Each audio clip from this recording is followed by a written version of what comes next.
Welcome back to the most professional StarCraft 2 with the fastest player out there, the former world champion Zerg in the blue, the Italian stallion. It's Reynor, up against the most creative Terran player in the game, in the red, the Admiral. It's GuMiho, in a best-of-3 Terran versus Zerg showdown, where we see whether Reynor can overwhelm the Terrans with pure speed, or GuMiho can chart a course to victory. Just like I'll ask you to chart a course to smashing that like button. And maybe even subscribe. Help me counter the algorithm. And Jimmy, what are we at? Jimmy. 1,631 likes on this video, on this cast. And I'll cast another one. And I'll probably do it anyways.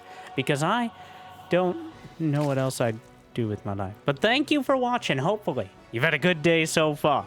And hopefully it's about to get just a little bit better than the very first Zerglings as the Reaper comes in, pokes away at a drone, almost forces it into a spore crawler. Zergling barely slips away, and the intense yet inevitable micro of the Reaper versus, well, pretty much all the early Zerg will conclude with no casualties so far.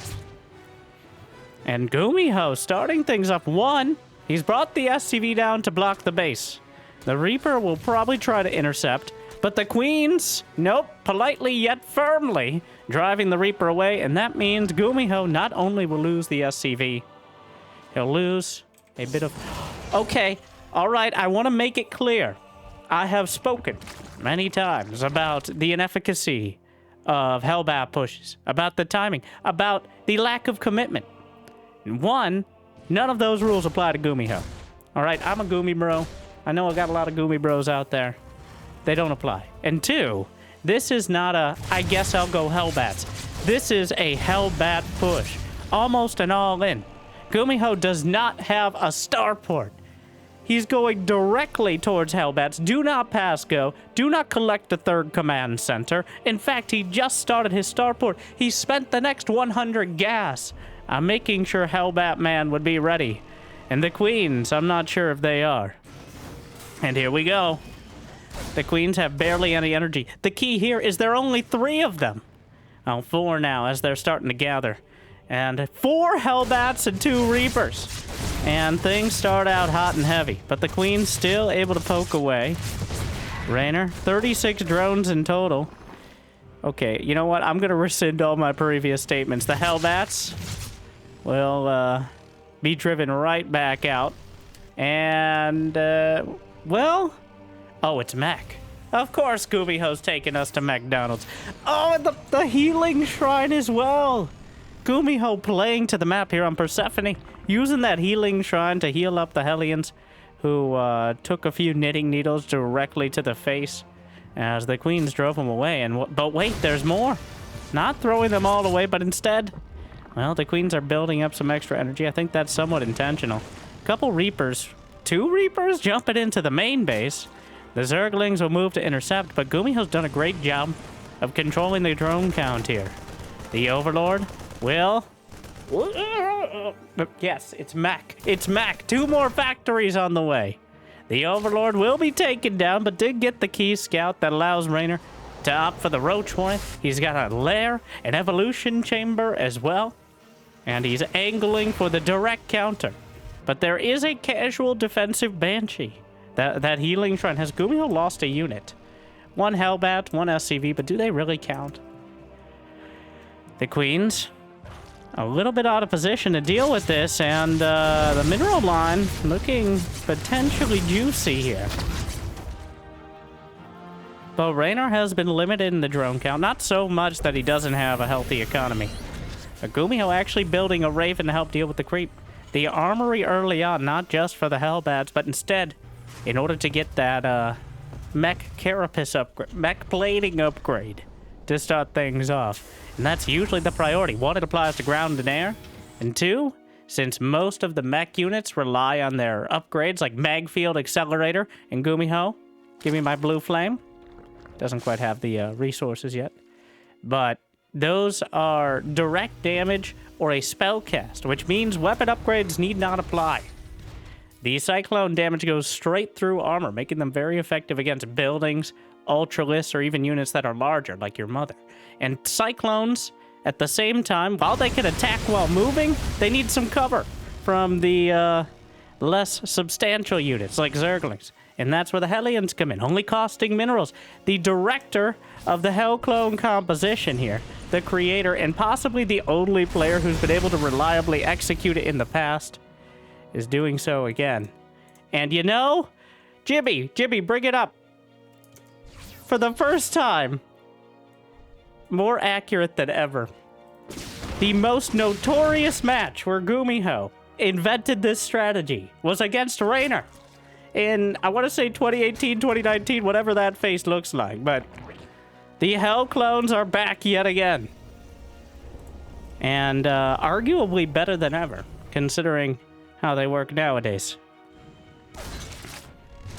So, does Reynor have a response? Infestation pit on the way. While it might be for Hive, honestly, infestors are kind of an important part of this in order to hold things down. The roaches and lings. The Banshee is putting a timer on the roaches. It doesn't work through them very quickly, but a constant scout and poke. And now the Queen's moving forward. And the Banshee! Oh, not quite taken down. Roaches closing in. Cyclones trying to get the lock-ons. 8 swarm hosts on the way. Richard and his band of swarm host brethren, Sir Richard, apologies, coming together in order to try to drive this back, somewhat counteract the effectiveness of the Cyclones and the Hellions by having that wave-based defense. One way to negate the constant pokey and proddy of the Cyclones is by sending waves of free units from off the screen. The Hell Clones are coming down. Reynor boxing out. He's got the Nidus on the way. Notably no Hive yet. Nearly 200 supply. That Nidus network coming together so far. Honestly, very interesting position for both sides. GuMiho has not been able to do meaningful damage, but at the same time, Reynor, he needs to get something done. He's maxed out. If GuMiho gets to 200 supply, it gets very difficult for Reynor. It's already a bit dicey, but he will be able to land and pick off a few SCVs. And there was a single... Oh, he's thinking about a Nidus. But GuMiho is also thinking about a Nidus. He's got a floating barracks lord over there. Meanwhile, the Banshee's starting to work on the Nidus network. A Cyclone knocks out the Overseer. And then we'll get the Nidus itself. Pulls exactly the right amount of SCVs to make sure. Now cuts through the creep. The Roaches and Lings down the center. So far, no major engagements from either side. But we're getting very close to that level of commitment. As GuMiho gets closer to 200 supply, he's going to feel bolder to move out with the Hell Clones. He's adding Banshee's speed to more directly deal with the Swarm House. And the Banshee that survived will be able to direct its brethren as well. The Locust dropping down will chip the paint on some of the Cyclones, but a little bit more damage being dealt by the Roaches and Lings to the left flank. Only 4 SCVs dead. GuMiho still at 72. He's got +2 mech plating, halfway through +3, which is incredibly impressive to be getting +3 plating at like the 10-minute mark. But starting out with the Hellbat push, 1 Cyclone corner, another Nidus on the way, a 3rd one taken down, Raven overhead. 24 Banelings, Zerglings being incinerated from a strong glance by those Blue Flame Hellions. And the Hell Clones are coming together. But Reynor is keeping the initiative. He's managed to take that center base. That's the hardest part of this map for Zerg, is moving past those first 4. And at the back, he's making his Spire great again. Meanwhile, the Roaches, the Banelings are stuck behind, though. Anti-armor missile Dorito dusting splits the Cyclones. But oh no, the Cyclones barely suffering any losses. The Hellbat's out in front, designed to do so. And he could just go to the healing shrine. Doesn't even need to bother repairing with too many if he's interested. Just kind of incidentally healing some of the clones as he continues forward. The Queen's locking on and Brenda, hold! Hold! What do you... They have so much range! Not now, Susan! Not now! Sorry, I blanked out for... The Queen's also getting picked off, and GuMiho just could... He plays mech like it's bio. These Hell Clones are incredibly mobile. the Swarm host, decidedly not so much, especially since GuMiho's been so active on knocking out the Nidus networks. The Greater Spire's about done, but I'm not sure what he's planning to do with it. A couple auto turrets behind. There's a few Hellbats out in front, thinning out some of the Zerglings. Ravagers, Banelings crashing through, but Banelings not nearly as effective against the armored Cyclones. 50 more Zerglings in production. I don't know what they're going to do that the first 120 couldn't, but he's making the attempt. Nidus is on both sides of the map. More Banshees incremented out. He has Hyperflight. He hasn't even bothered with Cloak, because GuMiho is not one for these sneaky tactics. He's up in your face with his units all the time. You can see them, but can you stop them? That's the eternal question with this composition. And now incinerating dozens more Zerglings. Hell clones chasing down. Smart servo's about to complete. The transform speed on, well, most relevant on the Hellions here. Meanwhile, Banshees, get off my creep! Small victory, Brenda. It's a victory nonetheless. Oh, but the Cyclones turn around on the Queens. The damage is overwhelming. Picks off a couple more. And who's the Zerg now? Reynor has the money in the bank, but it truly feels like GuMiho is, wow, how many 22 Cyclones, a dozen Hellbats, the Banelings trickling through. Whatever Swarm hosts survive throwing out the Locusts, but they're picked out of the sky easily. 4 clones at a time, 5 Hellions, and Reynor scrambling to defend. But right now he's being scrambled like an egg. He's pushed back to those 4 bases while GuMiho expands to bases 5 and 6. A planetary fortress is on the way in the top right corner. He's going to be able to land one down the center. 2 more starports on the way. GuMiho. GuMiho. Gumi, bro? Gumi, no?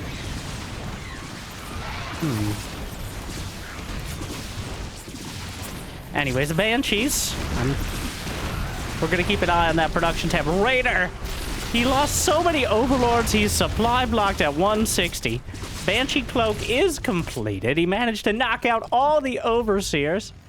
And GuMiho, oh my, 5 clones at a time. Broodlords in production. Has he kept the Raven? The Raven has lived through all this. And the Fusion Core is on the way, and I can say with confidence, this isn't for your silly advanced ballistics. There's no medevacs for Caduceus Reactor. The Admiral calls in the fleet. Battlecruisers will be the choice. But not so much as a follow-up, as a finishing move. As Reynor is desperately putting together some Broodlords. He has some Infestors. Oh my god, the speed, this is not sped up. The speed zone's making the Cyclones absolutely ridiculously fast on top of the Hypershees. There are 4 Broodlords, which are not even, like, there are 22 Cyclones on the field. Oh.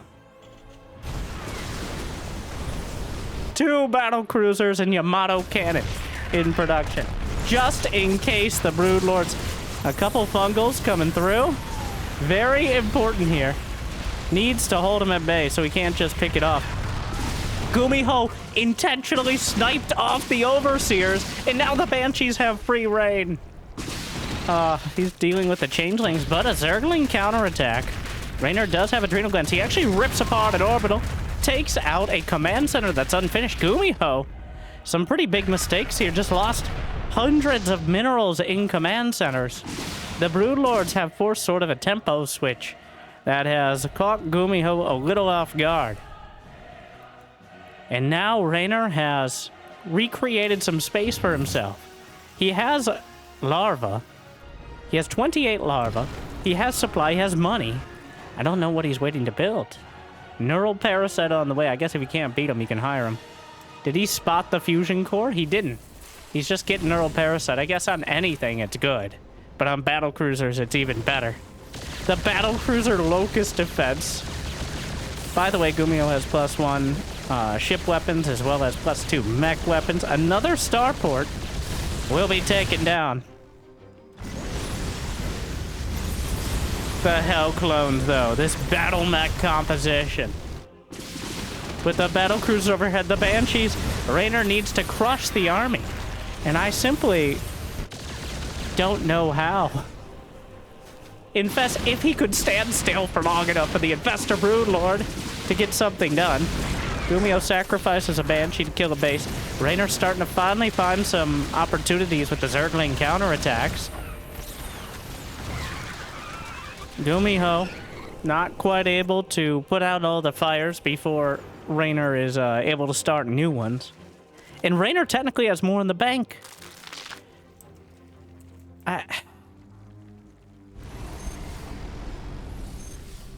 What a game. He jumps! The Battlecruisers jump into the fray. And he can Neural Parasite. He models the Infestors. He eats the Corrosive Vials. And he uses the Battlecruisers to clear the Infestors. A sacrifice at the beginning of the fight. And loses almost... Wow, the Battlecruisers with +3 plating do not die easy. Some Liberators overhead.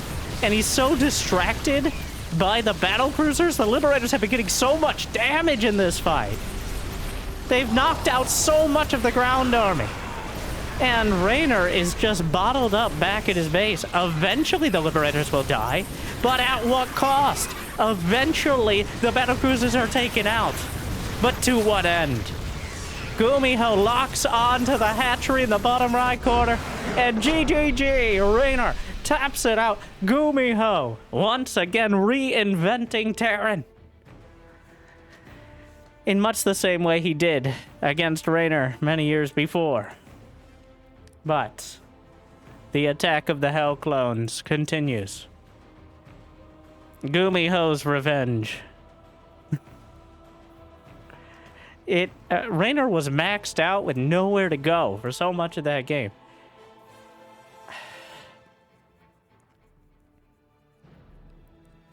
I don't actually know how you deal with that composition once it gets going. Like, if you know it's there, maybe Hydra Lurker. There's a lot of theory crafting to be done, but GuMiho is so good at creating these strategies like that seem unbeatable. But then you see a few little counterattacks. Like, that's Reynor's speciality, right? Is the few little counterattacks that it doesn't seem like a big deal until you look back and realize you have no home to go back to. GuMiho over there doing fancy things like picking off an Overseer and getting damage done with the Banshees. Then he's lost 20 SCVs at 3 command centers at home. Certainly not ideal on the domestic front, but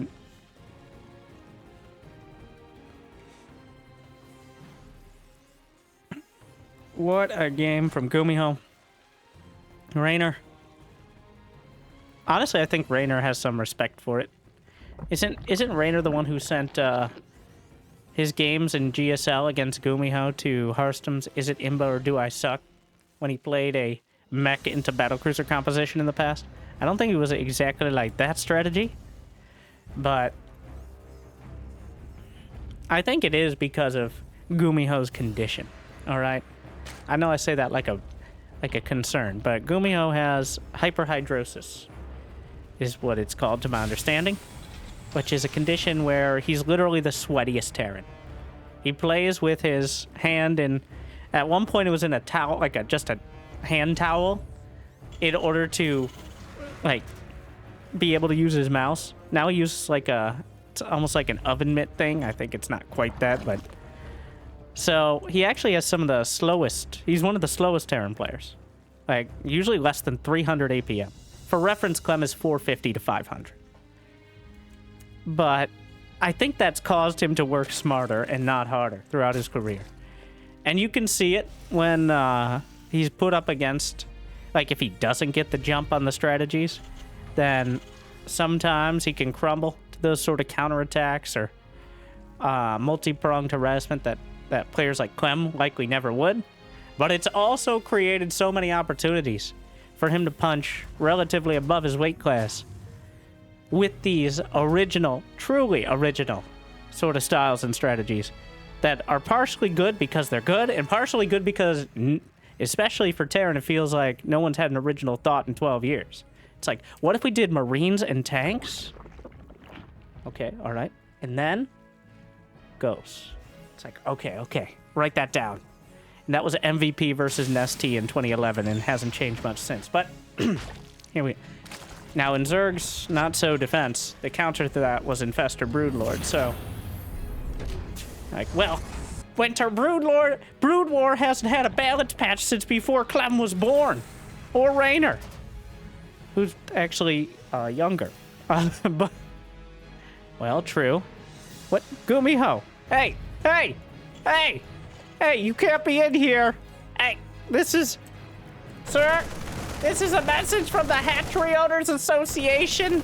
This is private property. Oh, that's one of our officers. Private? Yes, sir. Private property, is that... This isn't funny, sir.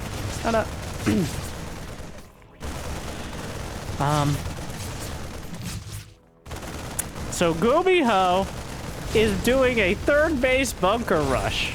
This is a macro bunker rush. On building it before the creep could overrun it. There's no way he could build it now, assuming he doesn't kill the hatchery outright.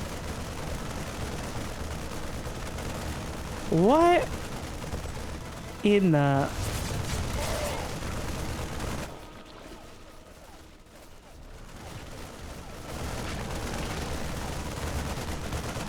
How does this work? Is it working? Does he target? Oh, he incinerates a queen. If he targets the hatch, he may get it. The spore crawler finishes as a blocker. I think he's targeting the... Is he gonna get the hatch? No. There's enough energy on the queens. I think it's more worth it. He's gonna get everything. He gets the hatch. He's gonna get multiple queens. And he's got a banshee on the way. The spore crawler was blocked. He has to It's still going, by the way. The SCV. He micros the SCV. What a save! What a save! Every little bit. Wow. GuMiho with some inspired Terran. Again, something that's a twist on what we have seen before, but in a way that it makes this is... Oh no, this is very bad for Reynor, for one. And two, it's one of those, it doesn't seem like it should work. But no one has ever... I can't remember the last time. That used to be a uncommon but regular strategy, the bunker rush at the third. But it's been years since I've seen that in a high-profile match. GuMiho just whips that card out, slaps it down on the table, and repairs it for 2 minutes straight. And here we are.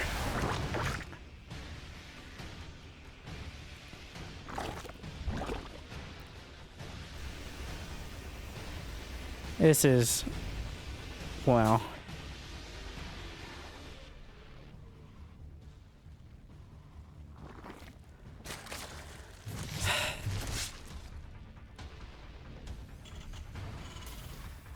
He even built a Viking after the Banshee, which is hubris in its purest form. Well, not really, but he knows that there's not going to be a counterattack. He's shown the Banshee, so it's going to be at least a little while longer. Just build a bunker. GuMiho's going to do a Reynor's going to do a German taxi build. All right, ladies.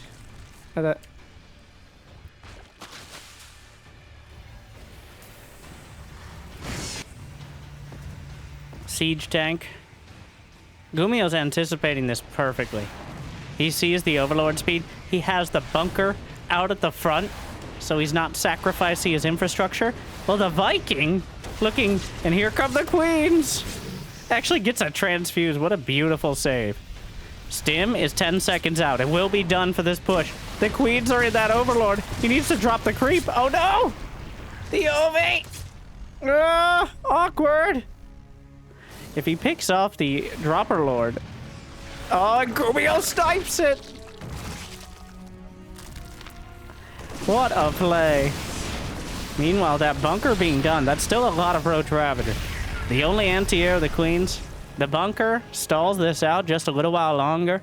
1-1 upgrades are closing in for GuMiho. Corrosive Bile scatters it around, doesn't find anything meaningful. The Queens aren't quite in position to protect the Ravagers. Siege tanks are very well protected. He can't get close to them because of the Banshees. And the Ravager count is dwindling. The Queens are dropped into the fray.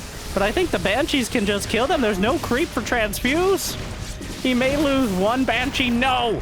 The Monarchy is cut down. And GuMiho has held.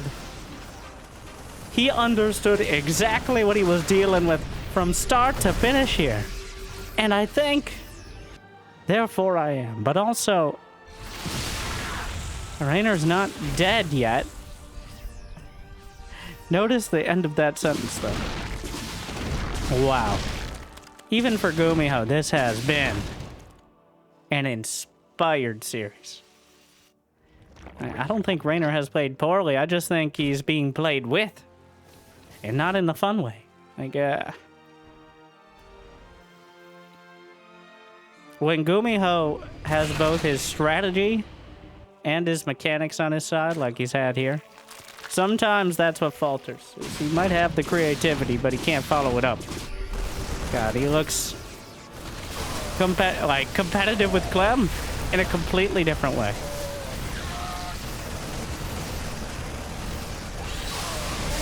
Combat shield not done, but he has so many siege tanks. Gonna eat a double kill from the Ravagers, but there's just too many Marines.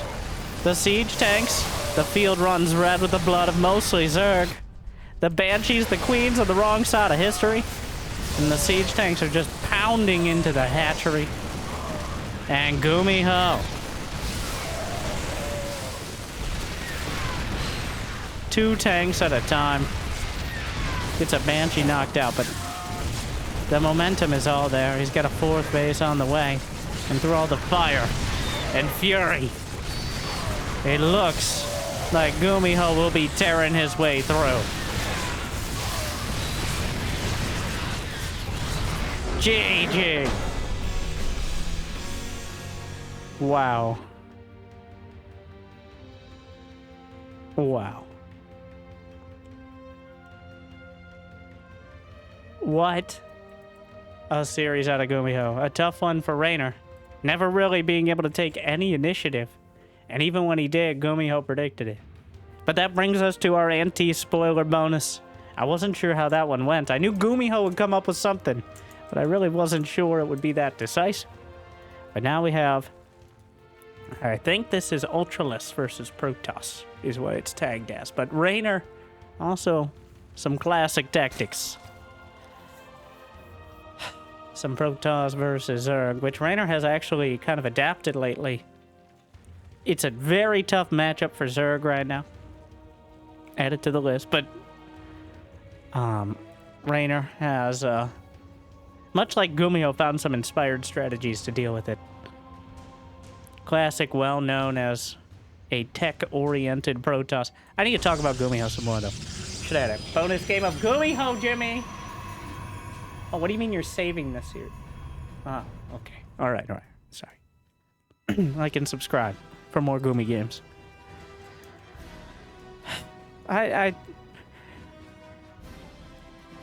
know some people may think I'm biased towards Zerg, and that's only because it gets the most views.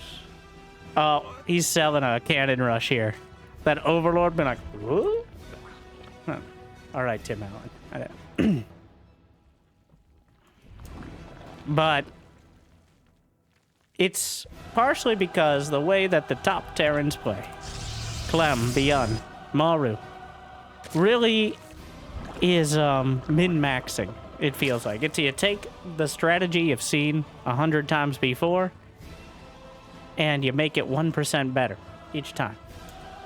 And that could be not necessarily frustrating, but it can be a bit cliche, almost, in how it plays out.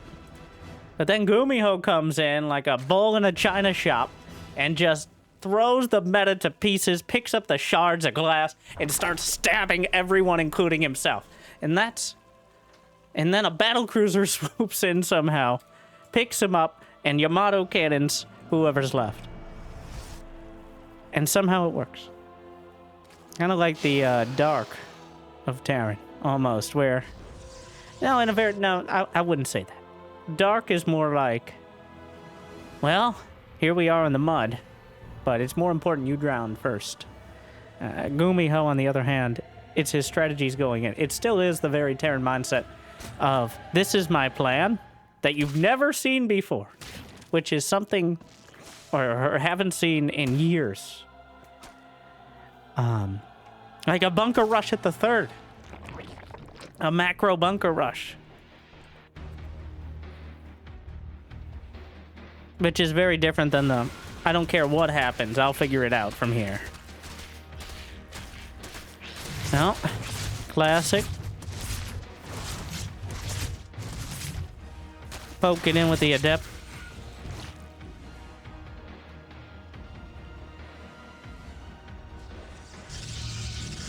Gonna be an oracle. We'll see what he follows it up with. A couple of adepts headed across.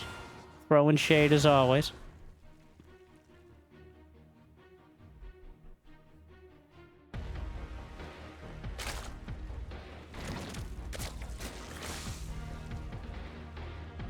It's always a bit of a poker game with the first adepts, because until Zergling speed is done, you can't really deal with them. But once Zergling speed is done, usually there's an oracle coming across the map. That's all timed out in a certain way. There's even more oracles in production now. Very notably, Classic hasn't gone out for a... notably, Classic has gone for a 3rd base. That's all I was going to say. So, 2 oracles so far. Couple more guesses on the low ground. Twilight Council. Will we see the Forge next to it? As is the common edition.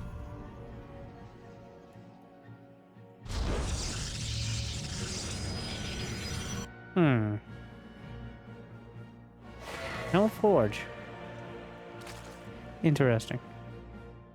Oh, we just forgot it.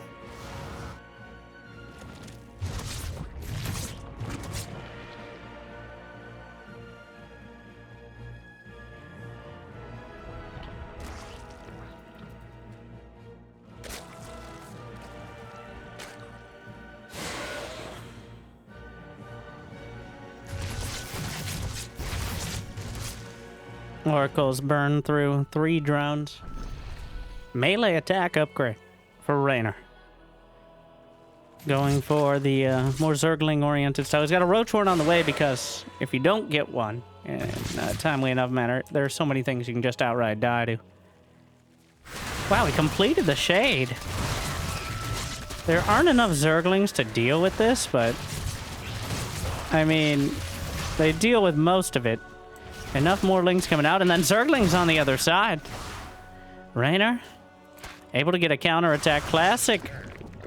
Possible overcommitment. And still a few more Zerglings ripping apart the probes. 5 probes dead thus far. Somehow the Adepts, yeah, they get out, but not for long. 7 probes dead. So Reynor's counterattack, far more successful than Classic's attempt.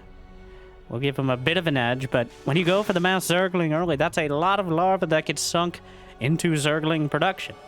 So that delays the extra drones. Reynor finally getting a few more rounds out there. Starting to take a small lead, but already a Templar Archives on the way for Classic, who's opted for the +1, as well as Blink Stalkers.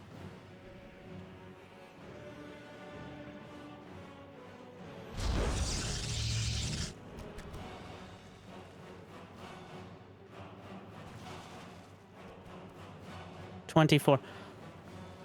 Is that a Spire for Mutalisk? I think so. Where did he put it? Directly in the middle of the natural. Probably an unlikely place for the Oracle to dart in, get a revelation. A Dropper Lord on the way, but just for a small counterattack. Don't believe he has speed, but doesn't have to go very fast here. Though a little awkward. The stalkers in position may accidentally scout this. Orling's on the way. Reynor's up to 75 drones. It's a very comfortable economy for the mid to late game. Usually like 80 to 85 is your max out. More if you really think you can use it. But then it starts to be a liability in terms of army supply. Just right on top of the base. +1 melee helping out so much. Gets on top of the Zerglings as well, or Zealots as well. Zerglings in the main base. Reynor starting to really take the initiative here, and that's the most important part. Especially considering he's got 11 mutas in the bank. I believe that's what we're about to see. 12 Mutalisks now in production. And there is no idea they're coming. He's got a cannon. Wait. Does he have any indication? He hasn't spotted any Hydras. He hasn't spotted any Roaches, which may give Classic a small indication. He's building some cannons, but you do that either way. You're going to have cannons to deal with Zerglings or any direct attacks. It doesn't necessarily mean he's expecting mutas. If he was expecting mutas, he'd be building Phoenixes. That's how it works. All right? Phoenixes hard counter mutas. They're literally untouchable. It's just a numbers game. If you get 3-4 Phoenixes, mutas are no longer really valid. Unfortunately, he has 0. So, that is not very many. Always figuring it out now. He either caught a glimpse or had a strong suspicion, but it's going to be a little bit too late. The mutas come swinging into the main base. He recalls onto the Nexus with a bunch of the Stalkers. Blinks forward, loses 1 muta, but a few more probes will go down. There's absolutely nothing to defend at the natural. The Stalkers scrambling back. Zerglings hitting the 3rd base, 4th base as well. The cannon will be overrun. The probes will be slaughtered. And the Mutalisks still doing so much damage. Storm just evaporates dozens of Zerglings, but there's more where that came from. The Nexus itself is being targeted. The Zerglings will be enough to rip it apart. Mutas are back in the main. 30 probes dead and counting. 90 workers to 46. Reynor has double the worker count. His income just skyrocketed in comparison. And Classic has some incredibly hard decisions to make. Does he stay? Or does he go? Because if he stays, it could be troublesome. But if he goes, it could be up to twice as difficult. So, Zergling counter at the 3rd base. The Storms will do their work. Classic with a very strong army here. Does he have any Templar with it, though? Couple Templar. He needs them. Storm is the multiplier here. Without it, there's only 1 more Storm. Can merge 1 more Archon, potentially. He takes out a hatchery. That's something. Reynor limited to 4 bases.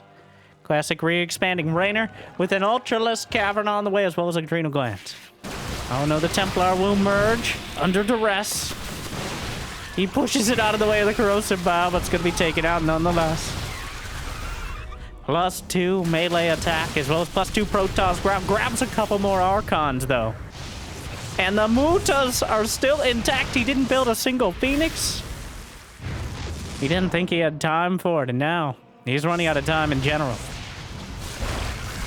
Things getting more and more difficult here as the Mutas are ransacking.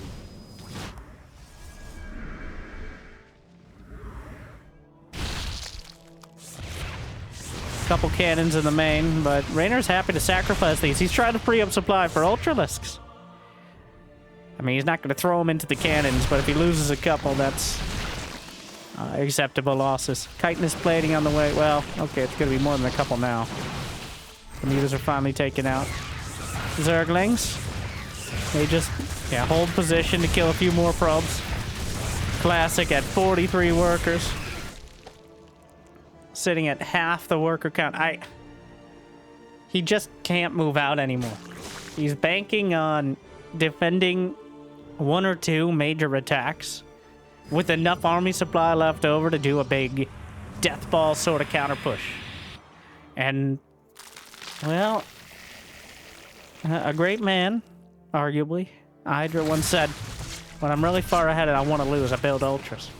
but against someone who has no immortals, who has limited upgrades and economy, the Ultras are one way to chew through where the Zerglings and Banelings might get whittled down by a storm. Huge recall. A risky one as well. Seems like it went okay here for Classic. Decent angle for the Blinkstalkers to stay jammed into, but the Ultras are swinging around the left side. Throwing their weight around again. Chitinous plating is now completed. +2 Carapace is still pretty far off, but that's not that important. Another round of storms, but the Ultras just weather it with ease. One gets taken out. That is a lot of Blinkstalkers. Infestor's on the way. Zergling's in on the third. Well, he's storming, but there's no more probes to hit, so... Oh my, that's a lot of dead Zerglings.